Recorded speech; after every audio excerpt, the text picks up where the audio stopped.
no Skyping. OTM straight out them, I'll be the livest. Oh, you already know how we rockin', man. It's your brother from another mother, Kobe Lee in the building, bringing you the all new Philly Cat podcast. If you're new to the show, let me give you a little bit of a rundown. I'll be talking to Eagles. I'll be talking to Sixers. I'm gonna sprinkle a little bit of the Phillies, but I damn sure ain't talking about the Flyers. Hope everybody feeling good out there. Hope you ain't worried about the mule going blind.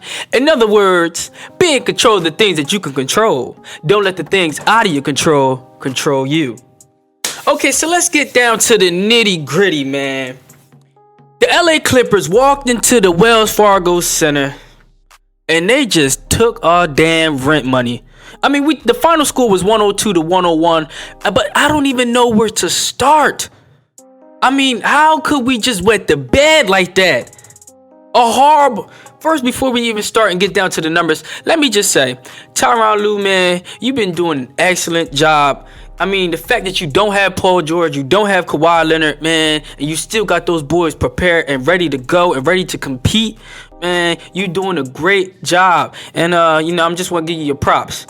Now, can't really say that about Doc, but, let's just go down the numbers first. The big boy on the block, the OG, nothing goes in, nothing goes out without his say. Joel Embiid with another game over 30 points. We talking a 40 burger. 13 rebounds, 6 assists, 1 block, 15 to 25 from the field. He was 3 for 3, 100% from the three-point line. And he had 7 of 10 from the free throw line. That's 70%. Still good. And he did all this in 36 minutes. I mean, the guy was a professional. We already know at this point what we're getting from Embiid. We're getting 30 or more for the rest of the season. That's just how it's looking. I mean, he's getting 30 in his sleep. Following up with that was Tobias Harris with the 20 points, 7 rebounds, 4 assists, 1 block. 3 steals. He was getting it in on defense, man. He was everywhere. We talking 8 of 17 from the field, 1 of 2 from the 3-point line, 3 of 5 from the free throw line, and played 40 minutes. See, I told y'all Tobias was the second most consistent player, on this team. You know what I'm saying? I feel like I'm not going to trade Tobias, and I'm standing on that. You know what I'm saying? Next to him was Maxey with another 19, 2 rebounds, 8 assists, 7 of 18 from the field, 3 of 6 from the 3-point line, and 2 of 2 from the free throw line. And he played 45 minutes. Doc let this boy run last night. I give him that, right? Now, this is where we start to go from good to bad. Let's just go down the numbers. George Niang, 7 points, 4 rebounds, 1 assist, 3-11 from the field, 1 of 7 from the 3-point line, in 30 minutes. Drummond, 5 of 11. We don't really expect no scoring from Drummond like that. So 5 of 11, 5 points, 11 rebounds, 1 assist, 1 block. We ain't worried about Drummond.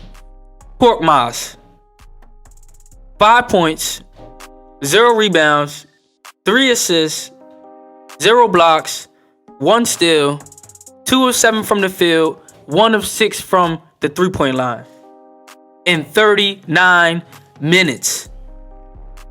Bro, why? First of all, why is he even playing 39 minutes? I don't even understand. What was your whole, what are you doing? Korkmaz get 39 minutes?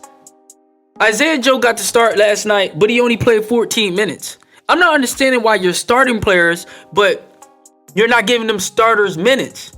I mean, the first quarter, let's just think about it. The first quarter, right?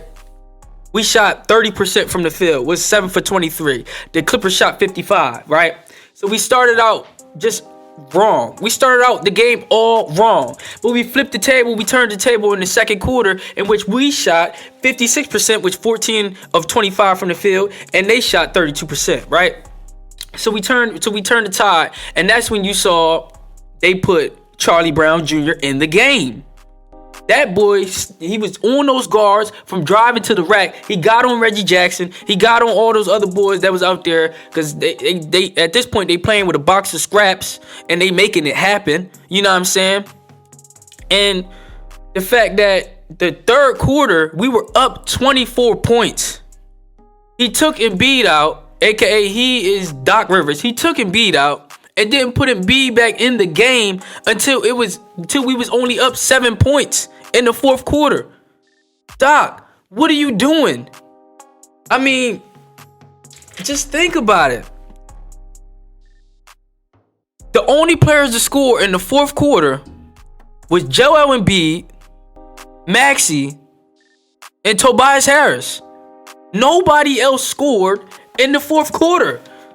I mean, it's impossible. How can that even happen in an NBA game? Look at it.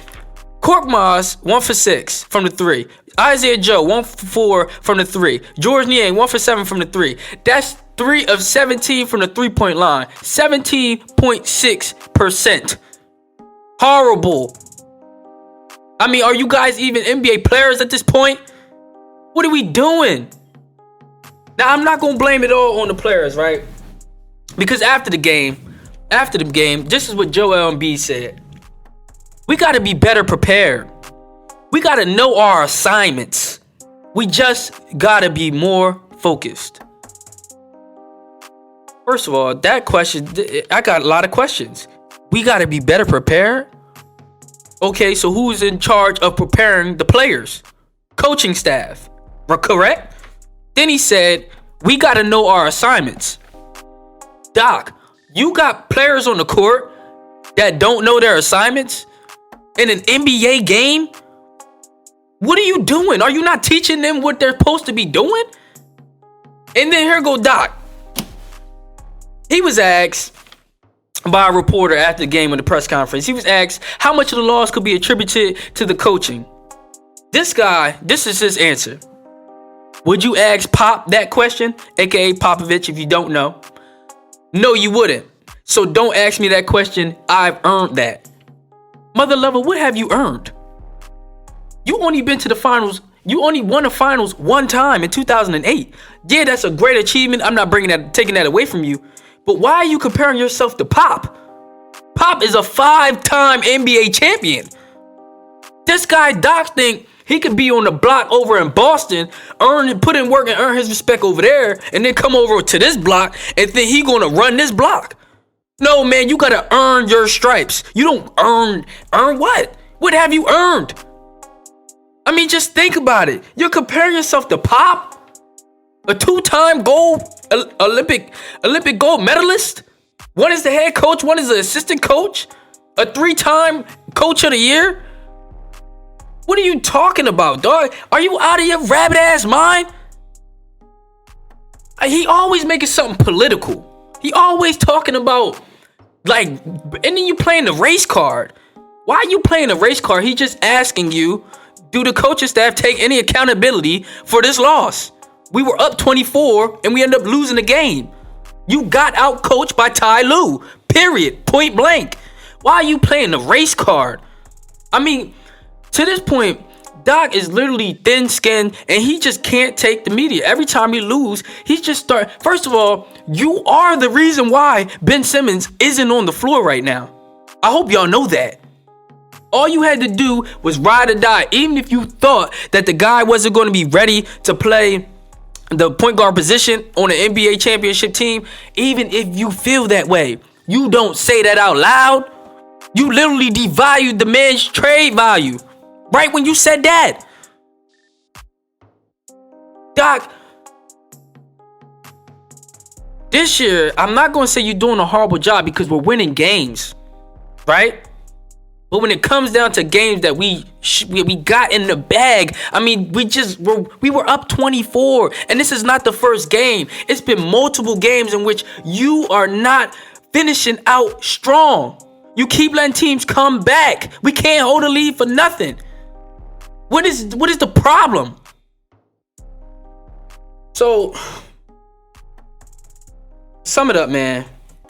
We got San Antonio. It's so ironic because we got San Antonio on Sunday, aka Greg Popovich. If you lose to him, I mean, it's just going to look bad on you, my brother. It's going to look bad for you. Let me know what y'all think in the comments, man. It's your brother from another mother, Kobe Lee, in the building, signing out. And until next time, folks, T-Roy, take us home.